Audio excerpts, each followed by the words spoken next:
नमस्कार मित्रों, पुष्पेंद्र शर्मा फिर हाजिर है आपसे कुछ बातें करने के लिए। क्या कांग्रेस क्वारंटाइन हो गई है, कांग्रेस कोरोना में है, ये बहुत सी बातें आज चल रही हैं। ये इश्क नहीं आसान एक आग का दरिया है और डूब कर जाना है। ये लाइन मेरी नहीं है, ये शब्द हैं कसमसाती कांग्रेस के कद्दावर नेता गुलाम नबी आज़ाद के। क्या कांग्रेस को सियासी कोरोना हो गया है? क्या कांग्रेस क्वारंटीन है? ये ऐसे सवाल हैं जो आज हर किसी की जुबान पर हैं। ये सवाल उठे हैं बिहार चुनाव में कांग्रेस के कमजोर प्रदर्शन के बाद। 70 सीटों पर चुनाव लड़ने वाली कांग्रेस वहां सिर्फ 19 सीटों पर जीत हासिल कर सकी। इससे बहुत सारे सवाल खड़े होने लगे। राजनीत महागठबंधन की हार के लिए इसे ही जिम्मेदार माने जाने लगा। राजद नेता शिवानंद तिवारी ने तो यहां तक कह दिया कि चुनाव के समय राहुल गांधी पिकनिक मना रहे थे। आपको याद होगा ये शब्द भाजपा नेता संबित पात्रा अक्सर कहते ही रहते हैं कि राहुल गांधी और प्रियंका गांधी राजनीतिक पर्यटन करते हैं। अब इस आग को हवा मिली कपिल सिब्बल के ताजा बयान से। उन्होंने कांग्रेस में चुनाव कराने की मांग जोरदार ढंग से उठाई। उनका कहना है कि राहुल पहले से ही अध्यक्ष पद की जिम्मेदारी लेने से इनकार कर चुके हैं, ऐसे में नया अध्यक्ष चुना जाना जरूरी है। इसी बयान पर बवाल मच गया। कुछ नेताओं ने पहले की तरह उन पर बगावत का आरोप लगा दिया।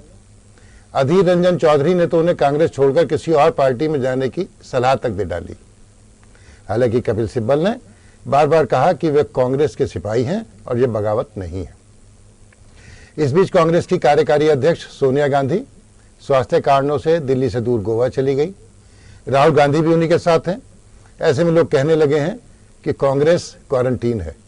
एक और बड़े नेता सलमान खुर्शीद भी अब इस मुद्दे पर मुखर हो रहे हैं। उन पर भी हाईकमान के खिलाफ जाने का आरोप लगने लगा। उन्होंने भी जोर देकर कहा हाईकमान का विरोध कोई नहीं कर रहा। अब बात करते हैं गुलाम नबी आज़ाद की। उन पर पहले ही हाईकमान के खिलाफ बोलने का आरोप लग चुका है। उन पर यह भी आरोप लगा कि उनके कामों और बयानों से भारतीय जनता पार्टी को फायदा मिला। वो चीखते रहे, चिल्लाते रहे, पर नक्कार खाने में तूती की आवाज कौन सुने। रविवार को प्रकाशित दो बड़े अखबारों दैनिक हिंदुस्तान और दैनिक जागरण में यही आलेख छपे हैं। हिंदुस्तान में भी मुख्य आलेख कांग्रेस पर ही लिखे गए। हिंदुस्तान में शशि शेखर एक ऐसे नेता का उदाहरण देते हैं जो कांग्रेस छोड़कर भाजपा में शामिल हो गए थे। उनका कहना था कि कांग्रेस को सत्ता चलाना आती है पर वह संगठन नहीं है। हालांकि कालांतर में सत्ता चलाने में माहिर माने जाने वाली कांग्रेस कई मौकों पर इस मानक पर भी खरी नहीं उतरी, जैसे कि मध्य प्रदेश। शशि शेखर अपने लेख का समापन इन लाइनों से करते हैं कि कांग्रेस आज भी देश के 6 राज्यों में या तो सीधे तौर पर सत्ता में है या सत्ता में भागीदारी कर रही है। भाजपा के अलावा किसी अन्य दल को यह सौभाग्य प्राप्त नहीं है। वे सवाल उठाते हैं कि दोबारा उड़ान भरने के लिए क्या ये रनवे नाकाफी है। इसी प्रकार दैनिक जागरण में संजय गुप्ता लिखते हैं कि राष्ट्रीय मसलों पर ढुलमुल रवैया कांग्रेस की छवि को धूमिल कर रहा है और उसकी खिसकती सियासी जमीन पर क्षेत्रीय दल हावी हो रहे हैं।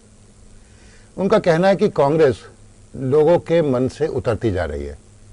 उनका यह भी कहना है यह समझना कठिन है कि क्यों कांग्रेस इन क्षेत्रीय दलों के लिए अपनी जमीन छोड़ रही है। भारत एक संघीय ढांचे वाला देश है, पर क्षेत्रीय दल अपनी स्थानीय आकांक्षाओं को ही सामने रख रहे हैं और राष्ट्रीय मुद्दे उनकी प्राथमिकता में नहीं है, जिससे चिंता होती है। फिर से लौटकर आते हैं गुलाम नबी आज़ाद की उस लाइन पर जहां से हमने आज बात शुरू की। ये इश्क नहीं आसान कहने वाले गुलाम नबी आज़ाद का दर्द है कि कांग्रेसी अपनी पार्टी से ही इश्क नहीं करते। उनका कहना है पार्टी तभी खड़ी होगी जब लोग उससे इश्क करेंगे। हाँ, उन्होंने ये भी कहा कि चुनाव एसी कमरों में बैठकर नहीं जीते जा सकते।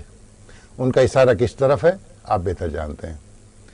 उन्हें एक और दुख भी है कि पार्टी में कार्यकर्ता नहीं जुड़ रहे हैं, सब अफसर या पदाधिकारी जुड़ रहे हैं जो लेटर पैड छपवाते हैं, विजिटिंग कार्ड छपवाते हैं और रातों रात कांग्रेस में नेता बन जाते हैं।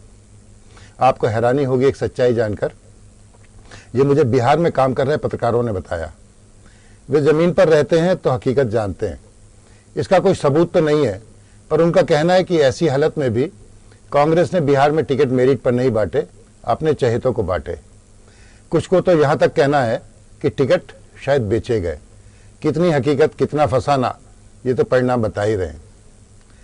मेरे पत्रकार मित्र रवीन श्रीवास्तव ने आज अपनी फेसबुक वॉल पर लिखा कि क्या कांग्रेस का सचमुच कुछ नहीं हो सकता। मुझे इससे बहुत लगाव है, दुर्दशा देखकर दिल दुखता है। उनको पत्रकार साथी एलन शीथल जवाब देते हैं कि सियासी कोरोना से कांग्रेस की रिकवरी नहीं हो पाएगी। हाँ, इसकी रिकवरी ना हो पाने का दुख रहेगा। फेसबुक पर हो रही इसी बातचीत में रविंद्र पलटकर कहते हैं, कोई भी मर्ज लाइलाज नहीं होता भाई साहब। कौन सही कौन गलत, कांग्रेस की सियासी कोरोना से रिकवरी होगी या नहीं देखते हैं, पर सिर्फ एक बात कहूँगा, वो है भारतीय लोकतंत्र में सशक्त विपक्ष का होना बहुत ज़रूरी है और ये होना चाहिए। अगली बार हम बात करेंगे गुपकार पर। तब तक के लिए इजाज़त दें। धन्यवाद।